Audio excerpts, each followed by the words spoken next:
It's not what happens to you, but how you react to it that matters.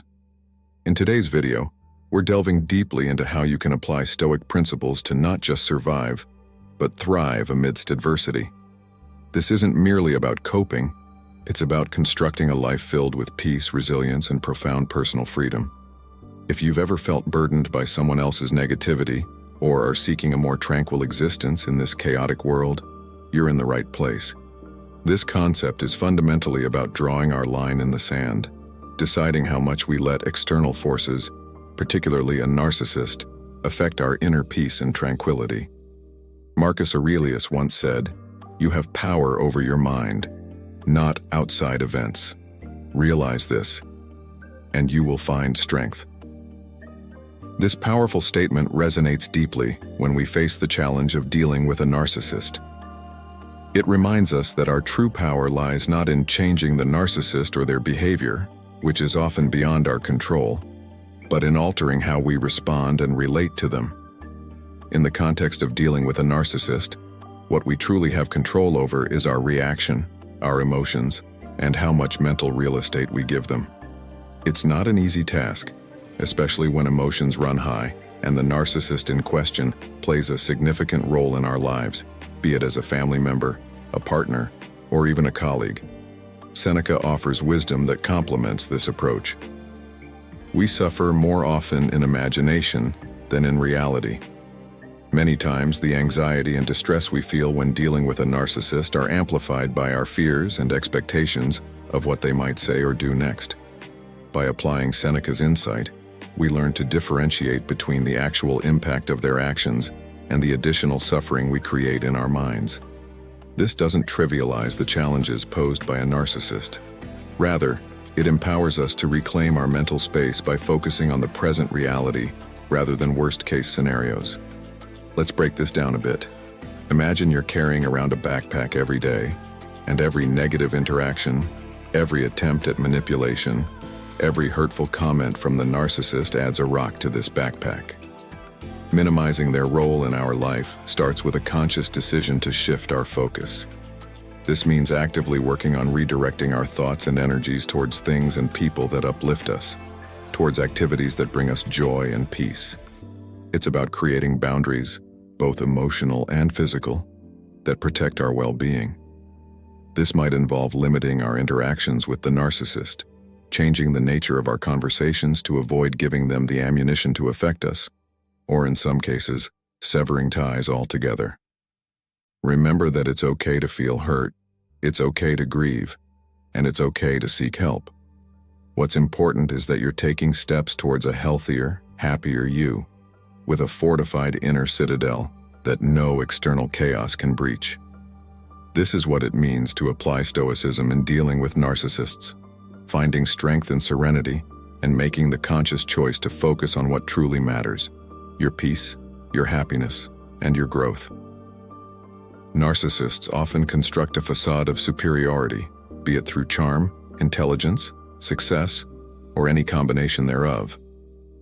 This facade isn't just for show. It's a deeply ingrained part of their identity, protecting them from facing their vulnerabilities and insecurities. However, when we start to see through this facade and question its validity, we're not doing so out of malice.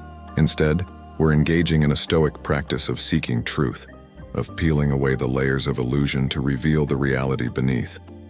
But how do we go about this? First, it's important to anchor ourselves in the principle of Stoic indifference, differentiating between what is within our control and what is not. Our goal is not to change the narcissist, an outcome beyond our control, but to change our perception of them, thereby reducing their power over our emotions and reactions. When you notice the narcissist flaunting their exaggerated self-image, instead of directly confronting them or trying to tear them down, you might choose to subtly question their narratives. This could be as simple as asking, "How did you come to that conclusion?" Or, "Can you tell me more about that?" These questions, asked with genuine curiosity and without judgment, can prompt the narcissist and those around them to reflect on the authenticity of their claims. It's crucial, however, to approach this with caution and mindfulness, ensuring your own safety and well-being above all. The Stoic philosophy teaches us not to engage in confrontations that disturb our inner peace. Instead, we should strive to maintain our tranquility and emotional equilibrium regardless of external provocations. This means knowing when to engage and when to withdraw, always prioritizing our own serenity. By adopting a stance of detached curiosity, you're not directly challenging the narcissist's self-image, but inviting them and yourself to explore the truth. This subtle questioning can gradually deflate their grandiose perceptions, not through direct confrontation, but through gentle, reflective inquiry. In doing so, you may find that their influence over you diminishes, allowing you to see the situation and the individual more objectively. Seneca's wisdom resonates deeply here. No person has the power to have everything they want, but it is in their power not to want what they don't have, and to cheerfully put to good use what they do have.